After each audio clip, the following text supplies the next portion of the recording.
Pangihimasok naman ni Pangulong Marcos sa BICAM, mauuwi raw kabrigada sa pag-pressure sa mga mambabatas.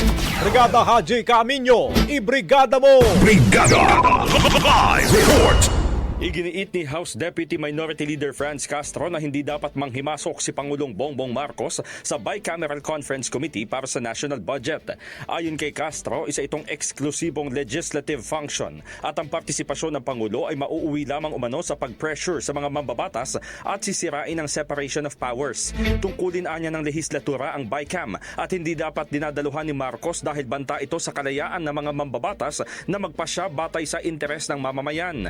Ipinunto rin nito na hindi playground ng Pangulo ang BICAM, bagkus ay dito isinasapinal ng mga kongresista at senador ang pambansang budget. Nilalabag umano ng presensya ni Pangulong Marcos ang prinsipyo ng checks and balances at nagiging banta sa independence ng Kongreso.